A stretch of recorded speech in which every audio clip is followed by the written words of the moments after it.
आपका इस वीडियो में स्वागत है। आओ सुनो प्रेमचंद द्वारा लिखी कहानी स्वांग।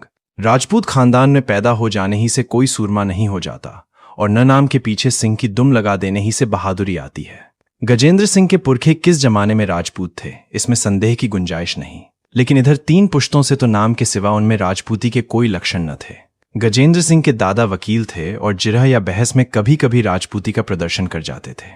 बाप ने वस्त्रों की दुकान खोलकर इस प्रदर्शन की भी गुंजाइश न रखी और गजेंद्र सिंह ने तो लुटिया ही डूबो दी। डील डॉल में भी फर्क आता गया। भूपेंद्र सिंह का सीना लंबा भारी था, नरेंद्र सिंह का पेट लंबा भारी था, लेकिन गजेंद्र सिंह का कुछ भी लंबा भारी न था। वो हल्के फुल्के, गोरे चिट्टे, नाजुक बदन, फैशनेबल बाबू थे। उन्हें पढ़ने लिखने से दिलचस्पी थी, मगर राजपूत कैसा ही हो, उसकी शादी तो राजपूत खानदान ही में होगी। गजेंद्र सिंह की शादी जिस खानदान में हुई थी, उस खानदान में राजपूती जौहर बिल्कुल फना न हुआ था। उनके ससुर पेंशन सूबेदार थे, साले शिकारी और कुश्तीबाज। शादी हुए 2 साल हो गए थे, लेकिन अभी तक एक बार भी ससुराल न आ सका। इम्तिहानों से फुर्सत ही न मिलती थी, लेकिन अब पढ़ाई खत्म हो चुकी थी, नौकरी की तलाश थी। इसलिए अब की होली के मौके पर ससुराल से बुलावा आया तो उसने कोई हील हुज्जत न की। सूबेदार की ऊंचे ऊंचे अफसरों से जान पहचान थी। फौजी अफसरों की हुक्म कितनी कद्र और कितनी इज्जत करते हैं, ये उसे खूब मालूम था। समझा मुमकिन है सूबेदार साहब की सिफारिश से नायब तहसीलदारी में नामजद हो जाए। इधर श्याम दुलारी से भी साल भर से मुलाकात नहीं हुई थी। एक निशाने से 2 शिकार हो रहे थे। नया रेशमी कोट बनवाया और होली के एक दिन पहले ससुराल जा पहुंचा। अपने विशाल सालों के सामने बच्चा सा मालूम होता था। तीसरे पहर का वक्त था। गजेंद्र सिंह अपने सालों से विद्यार्थी काल के कारनामे बयान कर रहा था। फुटबॉल में किस तरह एक देव जैसे लंबे मोटे गोरे को पटखनी दी, हॉकी मैच में किस तरह अकेले गोल कर लिया, कि इतने में सूबेदार साहब देव की तरह आकर सामने हो गए और बड़े बेटे से बोले, अरे सुनो, तुम यहां बैठे क्या कर रहे हो? बाबूजी शहर से आए हैं, इन्हें ले जाकर जरा जंगल की सैर करा लाओ, कुछ शिकार विकार खिलाओ। यहां ठंठर वेठर तो है नहीं, इनका जी घबराता होगा। वक्त भी अच्छा है, शाम तक लौट आओगे। शिकार का नाम सुनते ही गजेंद्र सिंह की नानी मर गई। बेचारे ने उम्र भर कभी शिकार न खेला था। ये देहाती नासमझ लौंडे उसे न जाने कहां कहां भगाएंगे। कहीं किसी जानवर का सामने हो गया तो कहीं के न रहे। कौन जाने हिरन ही चोट कर बैठे। हिरन भी तो भागने की राह न पाकर कभी कभी पलट जाता है। कहीं भेड़िया निकल आए तो काम ही तमाम कर दे। बोले, मेरा तो इस वक्त शिकार खेलने को जी नहीं चाहता, बहुत थक गया हूं। सूबेदार साहब ने फरमाया, तुम घोड़ा पर सवार हो लेना, यही तो देहात की बहार है। चुन्नू, जाकर बंदूक ला, मैं भी चलूंगा। कई दिन से बाहर नहीं निकला, मेरा राइफल भी लेते आना। चुन्नू और मुन्नू खुशी से बंदूक लेने भागे। इधर गजेंद्र की जान सूखने लगी। पछता रहा था कि नाहक इन लौंडों के साथ गपशप करने लगा।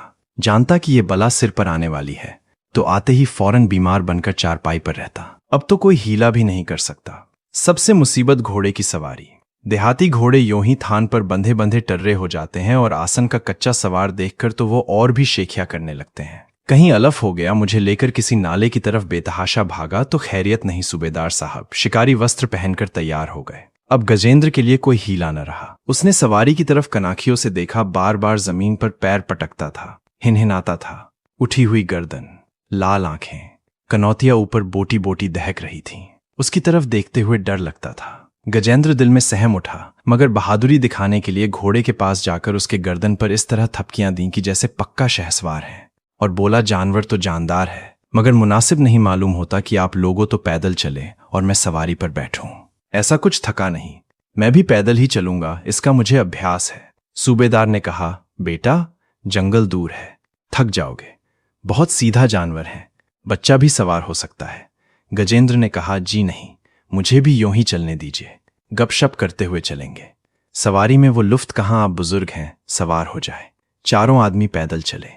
लोगों पर गजेंद्र की इस नम्रता का बहुत अच्छा असर हुआ। सभ्यता और सदाचार तो शहर वाले ही जानते हैं। कुछ दूर के बाद पथरीला रास्ता मिला। एक तरफ हरा भरा मैदान, दूसरी तरफ टीला का सिलसिला। दोनों ही तरफ बबूल, करील, करौंद और ढाक के जंगल थे।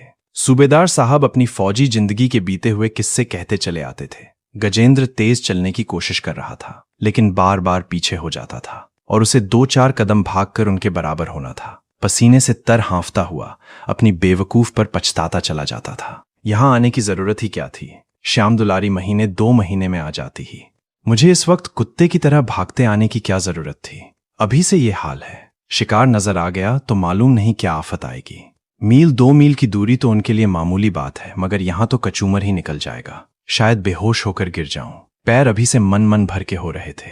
यकायक रास्ते में सेमल का एक वृक्ष नजर आया। नीचे लाल लाल फूल बिछे हुए थे, ऊपर सारा वृक्ष गुलनार हो रहा था। गजेंद्र वहीं हो गया और उस वृक्ष को मस्ताना निगाहों से देखने लगा। चुन्नू ने पूछा, क्या है जीजा जी, रुक कैसे गए?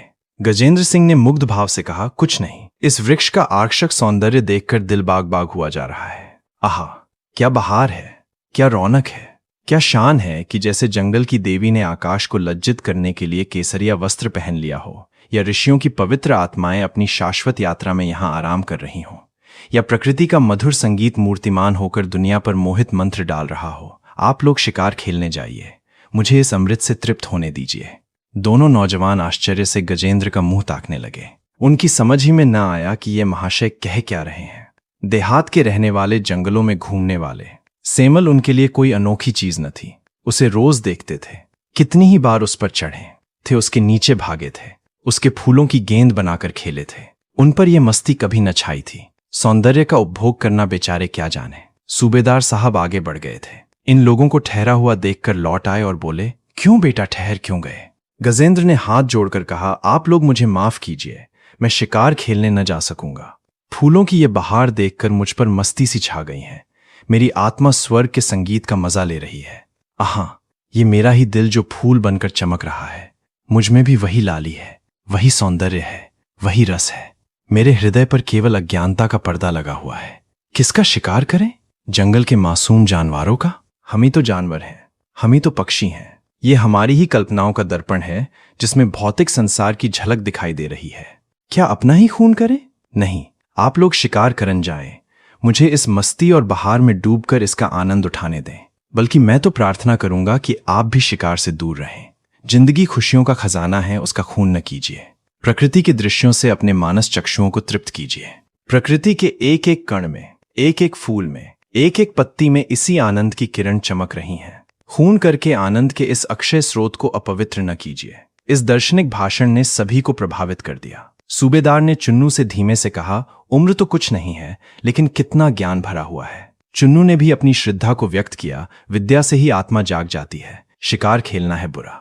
सूबेदार साहब ने ज्ञानियों की तरह कहा, हाँ बुरा तो है, चलो लौट चलें।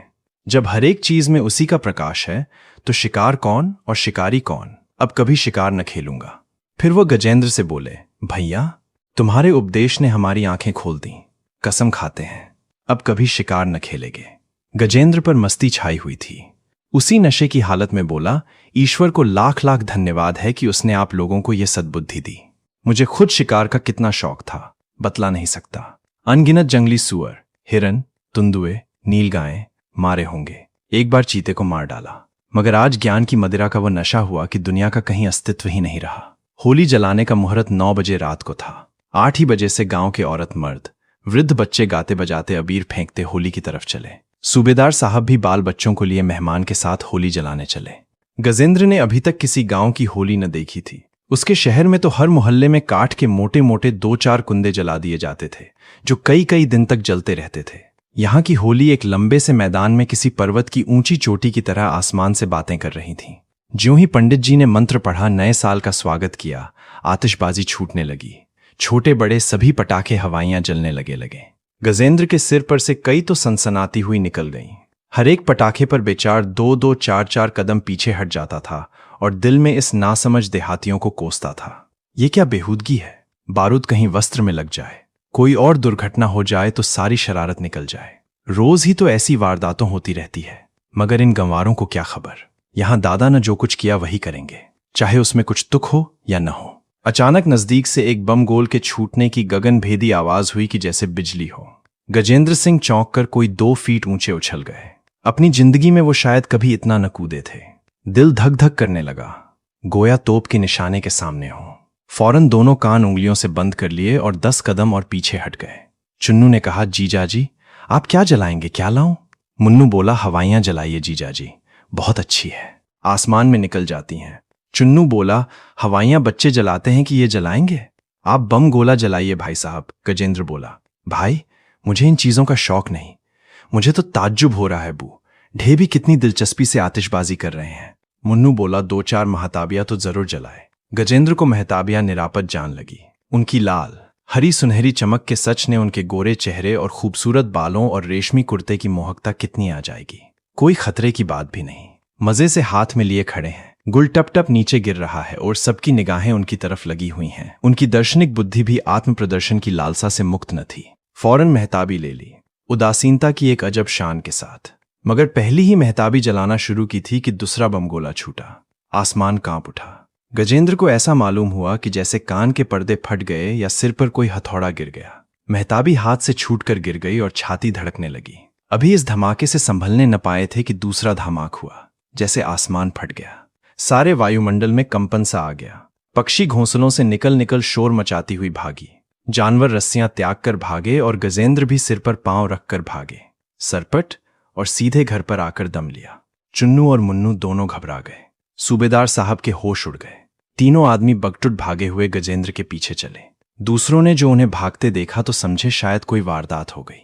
सबके सब उनके पीछे हो लिए। गांव में एक प्रतिष्ठित अतिथि का आना मामूली बात न थी। सब एक दूसरे से पूछ रहे थे, मेहमान को हो क्या गया, माजरा क्या है, क्यों ये लोग भागे जा रहे हैं। एक पल में कई आदमी सूबेदार साहब के दरवाजे पर हाल चाल पूछने लिए जमा हो गए। गांव का दामाद कुरूप होने पर भी दर्शनीय और बदहाल होते हुए भी सबका प्रिय होता है। सूबेदार ने सहमी हुई आवाज में पूछा, तुम वहां से क्यों भाग आए। भैया गजेंद्र को क्या मालूम था कि उसके चले आने से यह तहलका मच जाएगा, मगर उसके हाजिर दिमाग ने जवाब सोच लिया था, और जवाब भी ऐसा कि गांव वालों पर उसकी अलौकिक दृष्टि की धाक जमा दे। बोला, कोई खास बात न थी, दिल में कुछ ऐसा ही आया कि यहां से भाग जाना चाहिए। वो पूछे, नहीं, कोई बात जरूर थी। आप पूछकर क्या करेंगे। मैं उसे जाहिर करके आपके आनंद में विघ्न नहीं डालना चाहता। जब तक बतला न दोगे बेटा, हमें तसल्ली नहीं होगी। सारा गांव घबराया हुआ है। गजेंद्र ने फिर सूफियों का सा चेहरा बनाया, आंखें बंद कर लीं, जम्हाइयां लीं और आसमान की तरफ देखकर बोले, बात यह है कि ज्यों ही मैंने महताबी हाथ में ली, मुझे मालूम हुआ जैसे किसी ने उसे मेरे हाथ से छीन कर फेंक दिया। मैंने कभी आतिशबाजियां नहीं जलाई, हमेशा उनको बुरा भला कहता रहा हूं। आज मैंने वो काम किया जो मेरी अंतरात्मा के खिलाफ था। बस गजब ही तो हो गया। मुझे ऐसा मालूम हुआ जैसे मेरी आत्मा मुझे धिक्कार रही है। शर्म से मेरी गर्दन झुक गई और मैं इसी हालत में वहां से भागा। अब आप लोग मुझे माफ करें, मैं आपको जश्न में शरीक न हो सकूंगा। सूबेदारा साहब ने इस तरह गर्दन हिलाई कि जैसे उनके सिवा वहां कोई इस अध्यात्मा का रहस्य नहीं समझ सकता। उनकी आंखें कह रही थीं, आती हैं, तुम लोगों की समझ में ये बातें, तुम भला क्या समझोगे, हम भी कुछ कुछ ही समझते हैं। होली तो नियत समय जलाई गई थी, मगर आतिशबाजियां नदी में डाल दी गईं। कई ने कुछ इसलिए छिपाकर रख लीं कि गजेंद्र चले जाएंगे तो मजे से जलाएंगे।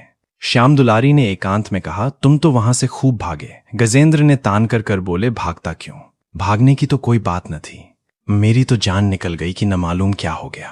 तुम्हारे ही साथ मैं भी भागी आई। टोकरी भर आतिशबाजी पानी में फेंक दी गई। ये तो रुपए को आग में फूंकना है। होली में भी न छोड़े तो कब छोड़े। त्योहार इसीलिए तो आते हैं। त्योहार में गाओ बजाओ, अच्छी अच्छी चीजें पकाओ खाओ, खैरात करो या दोस्तों से मिलो, सबसे मोहब्बत से पेश आओ। बारूद जलने का नाम त्योहार नहीं है। रात को 12 बज गए थे। किसी ने दरवाजे पर धक्का मारा। गजेंद्र ने चौंक कर पूछा, ये धक्का किसने मारा।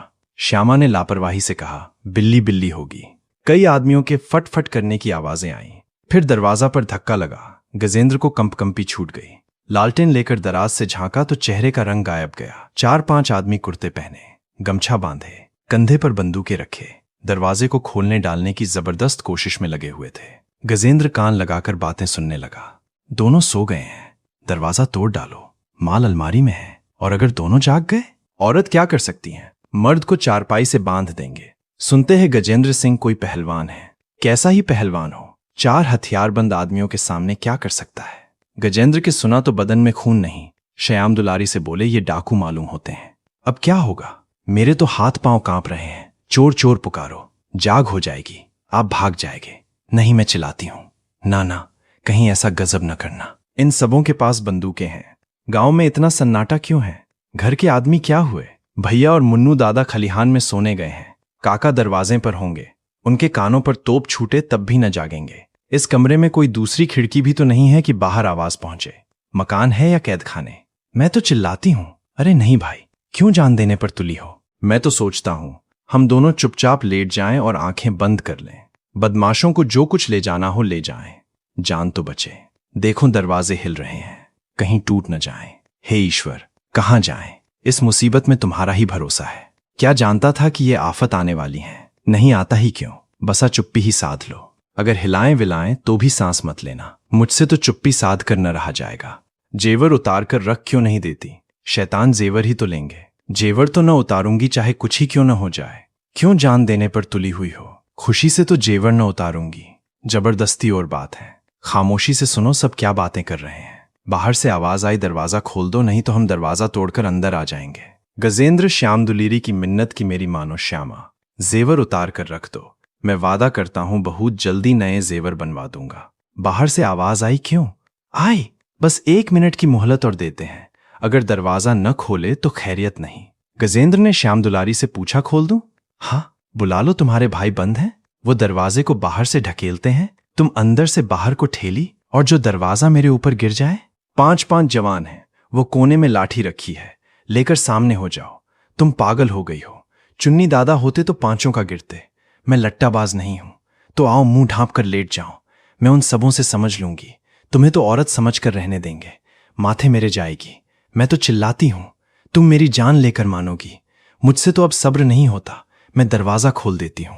उसने दरवाजा खोल दिया। 5 चोर घर में घुस आए। एक ने अपने साथी से कहा, मैं इस लौंडे को धरा हुए हूं, तुम औरत के सारे गहने उतार लो। दूसरा बोला, इसने तो आंखों बंद कर ली। अरे, तुम आंखें क्यों नहीं खोलती जी? तीसरा, यार औरत तो हसीन है। चौथा सुनती है, ओ मेहरिया, जेवर दे दे, नहीं गला घोंट दूंगा। गजेंद्र दिल में गुस्सा रहे थे, ये डायन जेवर क्यों नहीं उतार देती।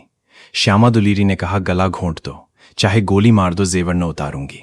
पहला, इसे उठा ले चलो, यो न मानेगी, मंदिर खाली है। दूसरा, बस यही मुनासिब है। क्यों रे छोकरी, हमारे साथ चलेगी? श्याम दुलारी, तुम्हारे मुहम में कालिख लगा दूंगी। तीसरा, न चलेगी तो इस लौंडे को ले जाकर बेच डालेंगे। श्यामा, एक एक के हथकड़ी लगवा दूंगा। चौथा, क्यों इतना गुस्साती है महारानी? जरा हमारे साथ चली क्यों नहीं चलती? क्या हम इस लौंडे से भी गए गुजरे हैं? क्या हो जाएगा अगर हम तुझे जबरदस्ती उठा ले जाएंगे? यूं सीधी तरह नहीं मानती हो। तुम जैसी हसीन औरत पर जुल्म करने को जी नहीं चाहता। 5वां, या तो सारे जेवर उतार कर दे दो या हमारे साथ चलो। श्याम दुलारी काका आएंगे तो एक एक की खाल निकल डालेंगे। पहला, ये यौन न मानेगी, इस लौंडे को उठा ले चलो, तब आप ही पैरों गिरेगी। 2 आदमियों ने एक चादर से गजेंद्र के हाथ पांव बांधे। गजेंद्र मुर्दे की तरह गिरा हुए थे, सांस तक न आती थी, दिल में झुंझला रहे थे। हाय, कितनी बेवफा औरत है, जेवर न देगी, चाहे ये सब मुझे जान से मार डालें। अच्छा, जिंदा बचूंगा तो देखूंगा। डाकुओं ने गजेंद्र को उठा लिया और लेकर आंगन में जा पहुंचे तो श्याम दुलारी दरवाजे पर होकर बोली, इन्हें रहने दो, तो मैं तुम्हारे साथ चलने को तैयार हूं। पहला पहले ही क्यों न राजी हो गई थी? चलेगी ना? श्याम दुलारी, चलूंगी, कहती तो हूं। तीसरा, अच्छा तो चल, हम इसे रहने देते हैं। दोनों चोरों ने गजेंद्र को लाकर चारपाई पर लिटा दिया और श्याम दुलारी को लेकर चले दिए। कमरे में सन्नाटा छा गया। गजेंद्र ने डरते डरते आंखें खोली, कोई नजर न आया। उठकर दरवाजे से झांका, सामने में भी कोई न था। तीर की तरह निकलकर सदर दरवाजे पर आए, लेकिन बाहर निकलने का हौसला न हुआ। चाहा कि सूबेदार साहब को जगाएं, मुंह से आवाज न निकली। उसी वक्त कह कहे की आवाज आई। 5 औरतें चुहल करती हुई श्याम दुलारी के कमरे में आईं। गजेंद्र का वहां पता न था। एक बोली, कहां चले गए? श्याम दुलारी बोली, बाहर चले गए होंगे। दूसरी बोली, बहुत शर्मिंदा होंगे। तीसरी बोली, डर के मारे उनकी सांस तक बंद हो गई थी। गजेंद्र ने बोलचाल सुनी तो जान में जान आई। समझे शायद घर में जाग हो गई। लपक कर कमरे के दरवाजे पर आए और बोले, जरा देखिए श्यामा कहाँ है, मेरी तो नींद ही न खुली, जल्द किसी को भेजिए। यकायक उन्हीं औरतों के बीच में श्यामा को हंसते देखकर हैरत में आ गए। 5 सहेलियों ने हंसना और तालियां पीटना शुरू कर दिया। एक ने कहा, वाह जीजा जी, देख ली आपकी बहादुरी।